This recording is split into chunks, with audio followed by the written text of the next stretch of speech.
गाठुनी तोच आभाळी ओसंबतो नाचवे वीज जो त्याला माझ्या उरी होई गाठी कधी आंधळ्याच्या घरी घेऊनी लाट येतो किनाऱ्यावरी तोल साऱ्या जगाचा हि तो सावरी राहतो जो मनी या जगी जीवनी एका पाषाणी तो गमावर का बघू कडुनी दारात रंगातला देव गावर का बघू कडुनी दारात रंगातला देव गावर का बघू कडुनी दारात रंगातला देव गावर का.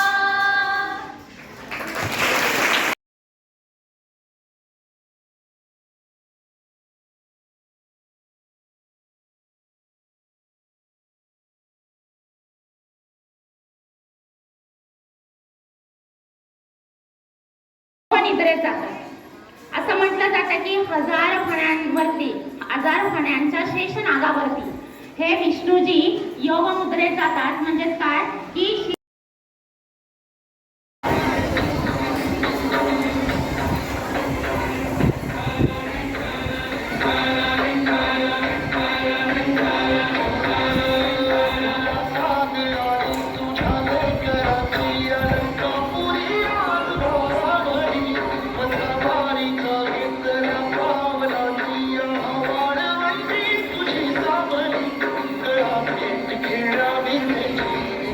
तुझी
Very good clap.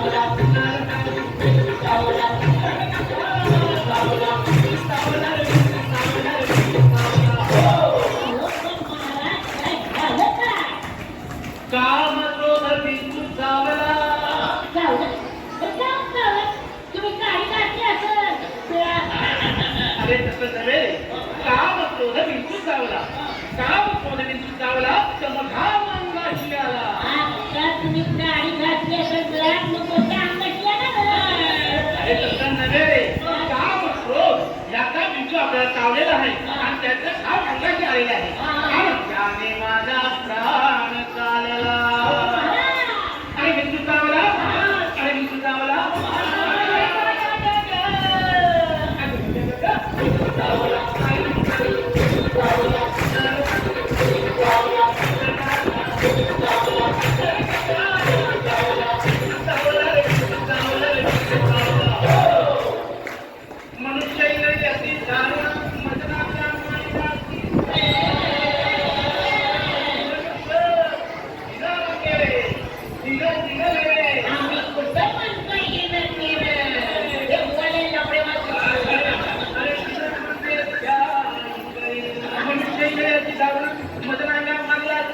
आणि सर्वांगी वेदना त्या इंद्रायची अरे विष्णू चावला अरे विष्णू चावला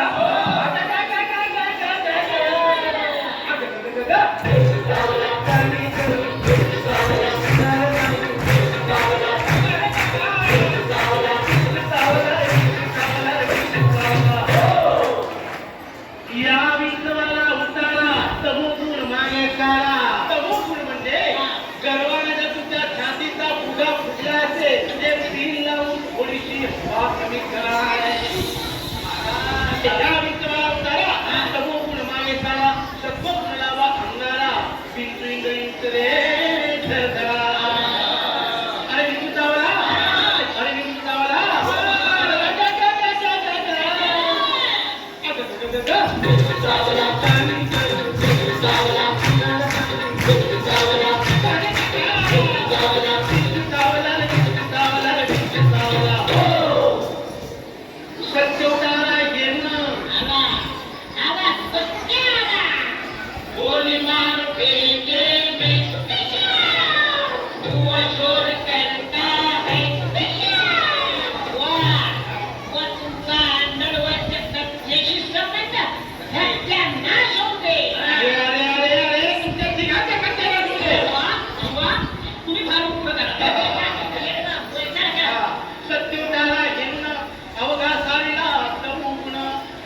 करायली पुन्हा पुन्हा शांत केली जनार्दन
रुसली कोपऱ्यात बसली चला जाऊ पुसायला रखुमाई रुसली कोपऱ्यात बसली चला जाऊ पुसायला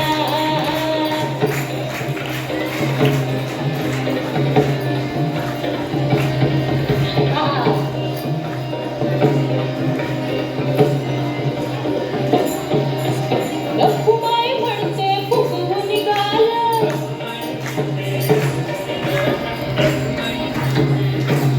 भक्ताचं चालीवर सुटतात आलं भक्ताच्या चालीवर सुटतात आलं या भक्तावर काय ठेवलंय हो या भक्तावर काय ठेवलंय हो सुट गुंडायला रखुमाई रुसली कोपऱ्यात बसली चला जाऊ पुसायला रखुमाई रुसली कोपऱ्यात बसली चला जाऊ पुसायला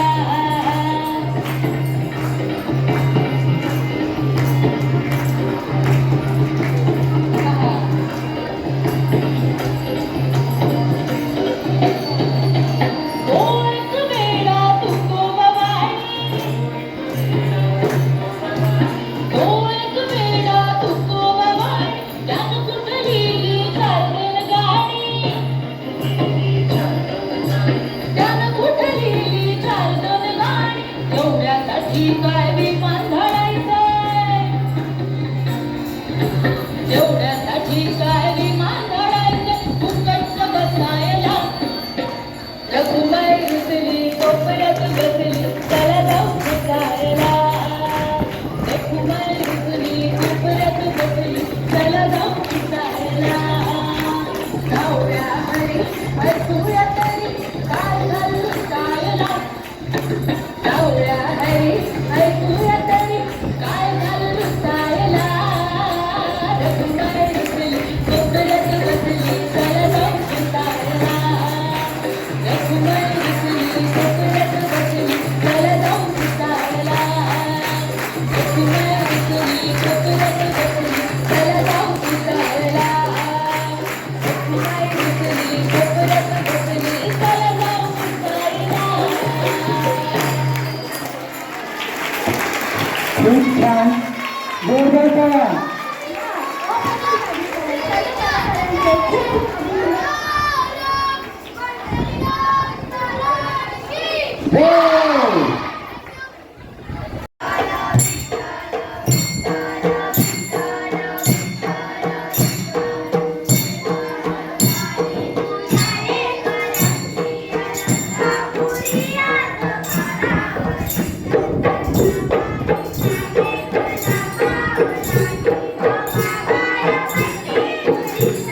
पंढरीचा सुर शब्दांचा मारा केला शब्दांचा मारा केला विठ्ठल मातुरतीला आला विठ्ठल मातुरतीला आला जेणी म्हणे का विठ्ठला जेणी म्हणे का विठ्ठला जीवे सोडी निघता जीवे सोडी निघता धरीला पंढरीचा सुर धरीला पंढरीचा सुर गळा बांधूनी आलोर गळा बांधूनी आलोर गळा बांधूनी आलोर धरीला पंढरीचा सुर धरीला पंढरीचा सुर. People Nancy Trust and all my dear friends. I am Udmashik from Canterbury. So today I am going to speak about the Ashadi Ekadashi. Ashadi Ekadashi is one of the most important and sacred festivals celebrated in Maharashtra. It falls on 11th day Ekadashi in the Hindu month of Ashada, June, July. This day is dedicated with the Lord Vitthal Vithoba, who is believed to be a Lord Vishnu. The biggest celebration in Pandharpur, where lakhs of devotees for going to the blessings of Lord Vitthal and Rukmi and Lord Rukmi. One famous palki. Once again, happy Ashadi Ekadashi that tomorrow we are going to celebrate at our home. पंढरपूरची वारी या ठिकाणी आपलं हे पंढरपूर आपली शाळा म्हणजे पंढरपूर झालेलं आहे असं मला वाटतंय. वारकरी आणि पंढरपूर याचं एक खूप चांगलं नातं आपल्याला म्हणता येईल. पंढरपूरची वारी हा महाराष्ट्रामध्ये खूप मोठ्या प्रमाणामध्ये साजरा केला जाणारा हा क्षण की ज्याची आतुरतेने वारकरी हे वर्षभर वाट पाहत असतात. आणि असे हे वारकरी ज्यांची देवावरती अफाट अशी श्रद्धा आहे, ज्यांची विठ्ठलावरती खूप अशी श्रद्धा आहे, असे वारकरी ज्यांना आपण वारकरी म्हणतो, असे वारकरी महाराष्ट्राच्या कानाकोपऱ्यातून आपल्या विठू माऊलीचं दर्शन घेण्यासाठी महाराष्ट्राच्या कानाकोपऱ्यातून पायी चालत आपल्या पंढरीच्या माऊलीला भेटण्यासाठी येत असतात. पंढरपूरची वारी ही इतकी वर्ष मी खरंच सांगते की मी फक्त ऐकून होते किंवा दूरदर्शनवरती टी व्हीवरती बातम्यांमध्ये जे वारकरी पंढरपूरला चालत येतात ह्याच्याबद्दल फक्त ऐकून होते. पण आज म्हणजे यावर्षी मला प्रत्यक्ष आपली जी ज्ञानेश्वर माऊली जी आहेत त्यांची जी पालखी आहे त्याचं दर्शन घेण्याचा आणि त्याला स्पर्श करण्याचा योग मला यावर्षी आला आणि त्याबद्दल मला खरंच खूप छान वाटलं आणि एक आनंदाश्रू डोळ्यातनं वाहू लागले की आपण आपल्या ज्ञानेश्वर माऊलींना त्या ठिकाणी खरोखर भेटलेलो आहोत. आणि असा हा प्रसंग ते अश्रू डोळ्यातून वाहताना खरोखर खूप चांगल्या पद्धतीचे विचार मनामध्ये येऊन गेले की आणि असं वाटलं की ज्ञानेश्वर माऊली ही खरोखरच आपल्याला त्या ठिकाणी भेटलेली आहे. आणि अशा ह्या वारकऱ्यांची सेवा करण्याची संधी सुद्धा मला यावर्षी प्राप्त झाली, जी मागच्या वर्षी सुद्धा आम्ही या वारकऱ्यांची सेवा केलेली होती. आणि खरोखर मला खूप आश्चर्य वाटतं की असे वारकरी जे आपल्या आयुष्य जगत असताना आपल्याला सगळ्या गोष्टींची आवश्यकता असते की नाही. आपल्याला असं खूप टेन्शन येतं की अरे आपल्याला पैसे हवे, आपल्याला व्यवस्थित खाता पिता आलं पाहिजे, आपले कपडे व्यवस्थित असले पाहिजे, आपल्याला चालायचं असेल कुठे बाहेर जरी जायचं असेल इथून इथपर्यंत तरी आपल्याला चपला लागतात घालायला, बरोबर. चपलाशिवाय आपण कुठेही विदाऊट चपला न घालता आपण जाऊ शकत नाही. पण हे वारकरी चपला न घालता किलोमीटरचे किलोमीटर म्हणजे जवळजवळ 300-400 किलोमीटरचा प्रवास हे वारकरी आपल्या विठू माऊलीसाठी करतात हे प्रत्यक्ष डोळ्यांनी मी पाहिलंय. त्यांच्याकडे फक्त 2 वेळचे कपडे असतात, जेवणाची काही व्यवस्था नसते. असंच कुठेतरी गावामध्ये मुक्काम असतो आणि त्या मुक्कामाच्या ठिकाणी आता मला सांगा, एखादं घर जर शेतामध्ये असेल, ज्या ठिकाणी आम्ही होतो, आमचा जो मेडिकलचा कॅम्प होता त्या ठिकाणी हजारो वारकरी त्या ठिकाणी मुक्कामासाठी राहिलेले होते आणि मी स्वतः प्रत्यक्ष बघितलं. आम्हाला मोठा प्रश्न पडला होता की अरे अशा शेतामध्ये आपण कुठे झोपायचं रात्रीच्या वेळी. पण हे जे वारकरी आहेत ते त्या ठिकाणी सगळी व्यवस्था त्यांची केली जाते आणि मोकळ्या मैदानावर शेतामध्ये एक असा मांडव टाकलेला असतो आणि त्या मांडवामध्ये बिचारे पाऊस चालू आहे, त्यांना पाणी पडतंय, तरी सुद्धा हे वारकरी त्या ठिकाणी झोपत असतात. म्हणजे थोड्या वेळची विश्रांती हे वारकरी त्या ठिकाणी घेतात आणि पुन्हा सकाळ झाली की पुन्हा त्यांचा हा प्रवास चालू होतो पंढरीच्या दिशेने. मी त्यांना विचारलं की एवढी ताकद, एवढी एनर्जी, एवढी शक्ती तुमच्यामध्ये कशी काय येते? की काही गोष्टी माहीत नसतात, मोबाईल सुद्धा नसतात ह्या लोकांकडे, आपल्या घरच्या लोकांशी त्यांचा काही कॉन्टॅक्ट होतो किंवा नाही होतो याही गोष्टी माहीत नसतात. फक्त एकच उद्दिष्ट त्यांच्यासमोर असतं आणि ते म्हणजे आपल्या विठू माऊलीला भेटायला जायचं. आणि या पंढरपुरामध्ये आल्यानंतर त्या विठ्ठलाचं दर्शन सुद्धा न घेता फक्त त्या मंदिराचा जो कळस आहे त्या कळसाला नमस्कार करून हे वारकरी आपल्या आल्या दिशेने हे परतण्यासाठी सुरुवात होते ती उद्याच्या दिवशी. म्हणजे अशा पद्धतीचे हे वारकरी, म्हणजे कधी कधी मला असा प्रश्न पडतो की आपल्याला या सगळ्या गोष्टी खूप हव्या असतात की आपल्याला हे हवंय, आपल्याला ते हवंय, आपल्याला ही गोष्ट हवी आहे. पण ह्या वारकऱ्यांमध्ये जर विचारलं, त्यांना एका वारकऱ्याला मी विचारलं की बाबा तुम्ही एवढ्या वर्षांचे आहात, जवळजवळ 80-85 वर्षांचं त्यांचं वय होतं, पायामध्ये चपला नव्हत्या, फक्त एक बॅग त्यांच्या खांद्याला अडकवली होती की ज्यामध्ये त्यांचे कपडे असतील आणि अशा परिस्थितीमध्ये ते बाबा पायी वारी करत त्या पंढरीला चाललेले होते. ते म्हटलं तुम्ही काय मागता तिकडे पंढरीला जाऊन त्या विठू माऊलीला? तर म्हणजे काय मागायचंय? त्याने सर्व काही दिलंय, म्हणजे काहीही नसताना सगळं काही मिळालंय ही जी अपेक्षा सांगितले. त्याचबरोबर आपल्या कार्यक्रमामध्ये पार्टिसिपेट सहभागी झालेले सर्व विद्यार्थी, विठ्ठल रुक्मिणीच्या वेशामध्ये आलेले विद्यार्थी विठ्ठल रुक्मिणी, आणि अशा प्रकारे सर्वात महत्त्वाचं म्हणजे जे कार्यक्रम शांतपणे ऐकून घेतला असे आपले विद्यार्थी खूप छान पद्धतीने शांत राहून त्यांनी कार्यक्रम ऐकून घेतला आणि सर्व विद्यार्थ्यांनी सहशिक्षिकांनी आम्हाला चांगल्या प्रकारे मदत करून शांतता आणि कार्यक्रम पार पाडण्यामध्ये मदत केली. याबद्दल सर्वांचं आभार व्यक्त करते आणि त्याचबरोबर शिक्षकेतर कर्मचारी यांचंही आभार व्यक्त करते. आणि आपले सूत्रसंचालनाचे काम करणारे आपल्या 9वी C विद्यार्थिनी, त्यांनी चांगल्या प्रकारे सूत्रसंचालन सादर केलं, याबद्दलही त्यांचे कौतुक करून आणि इथे आपला कार्यक्रम बोलते जे अर्हावा पियुषातले, चंद्रमे जे लांछना, मातंड जे तापरिणा, ते सर्वाणी सदा सज्जना, सोय रे होतु, इतमुना सर्व सुखी, पूर्ण होई होती, भजियो आदि पुरकी अखंडित,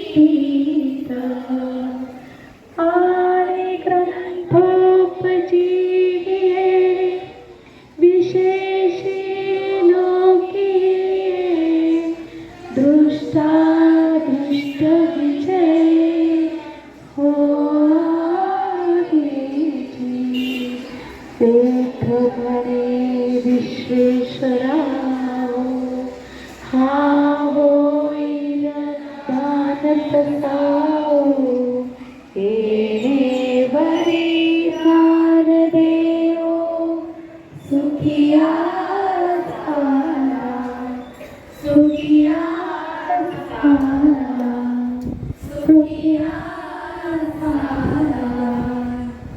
ओम शांती शांती शांती. वर ठेवून या. तुळशी हा गळा कासे कित्यंबर, आवड निरंतर हेची दान, आवड निरंतर हेची दान. पुंडलिक वरदे हरी विठ्ठल श्री ज्ञानदेव तुकाराम पंढरीनाथ महाराज की.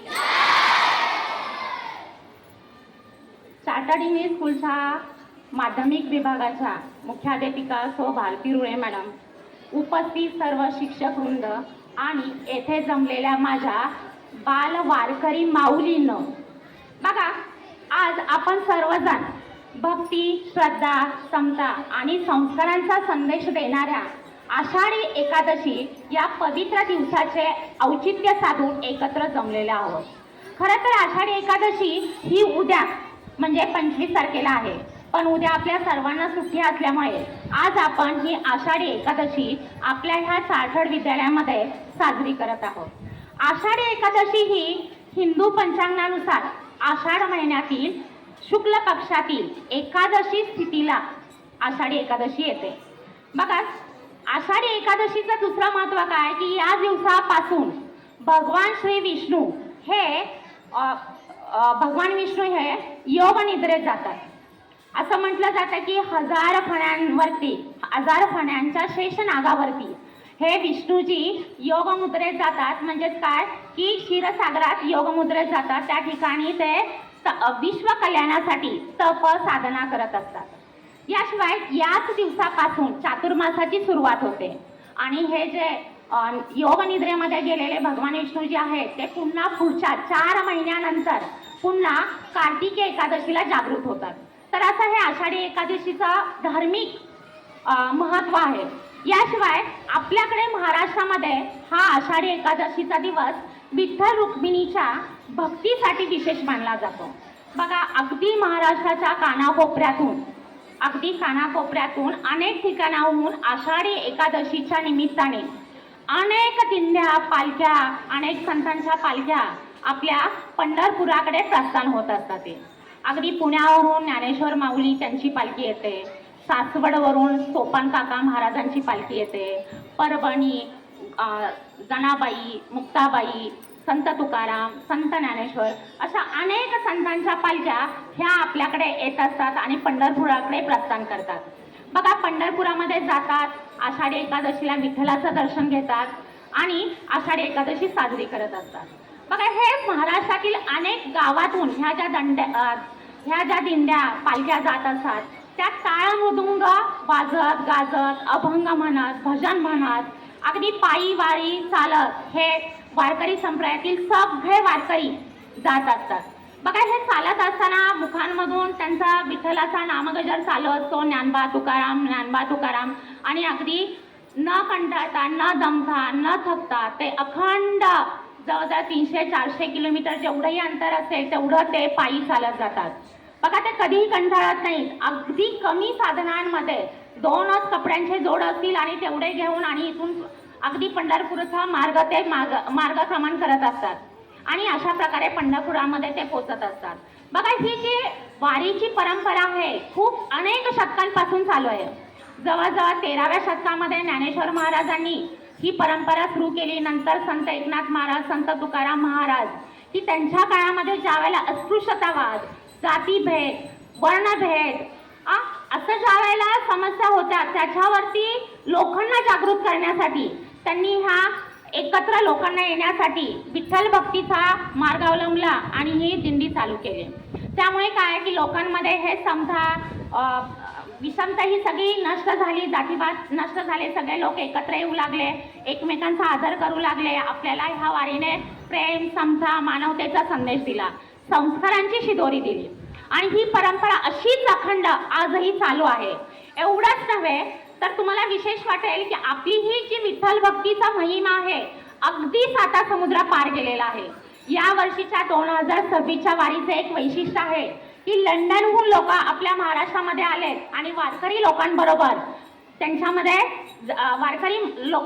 त्यांच्याच विठुनामाचा गजर करत ते पंढरपुरापर्यंत आलेत. म्हणजे सांगायचा उद्देश हा की आपली वारी ही केवळ महाराष्ट्रापुरती मर्यादित राहिलेली नाही आहे, तर ती 7 समुद्रा पारही पोचलेली आहे. म्हणून ही जी वारी आहे आपली ते फक्त पंढरीला जाणारी वाट किंवा देवदर्शनाची यात्रा नाहीये, तर ही आपल्याला खूप काही शिकवून जाते.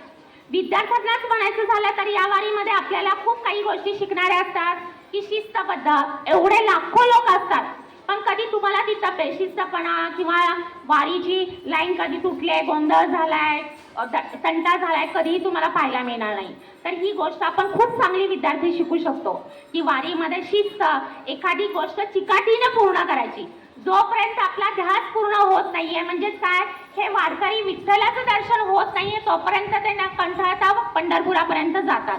तसंच ही वारी आपली जी आहे आपण आज जी साजरी करतोय त्याच्यातूनही आपल्याला हेच शिकायला मिळणार आहे. आपलेही खूप सारे वारकरी आज छानपैकी सदरा, व्हाईट सदरा, पांढरा सदरा, पायजमा, मुली छान नटून थटून पारंपरिक पोशाखामध्ये आलेल्या आहेत आणि त्या इथे आज आपल्याकडे अनेक वेगवेगळे अभंग, भजन आणि आपल्या नृत्यातून ही आपली भक्ती सादर करणार आहे.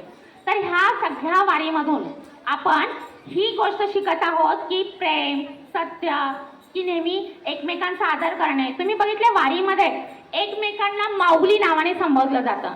माऊली म्हणजे काय, की आपल्या मातेसारखं, आईसारखी काळजी घेणारी व्यक्ती, म्हणून प्रत्येकाचा आदर केला जातो आणि प्रत्येकाला माऊली या नावाने संबोधलं जातं. तर आजही आपल्याकडे खूप सारे माऊली या ठिकाणी नटून थटून आलेले आहेत आणि ते छान कार्यक्रम सादर करणारे आहेत की ज्या कार्यक्रमाची तुम्हाला खूप आतुरतेने काय आहे वाट पाहताय ना, आतुरतेना, त्या आपण कार्यक्रमाकडे वळूया.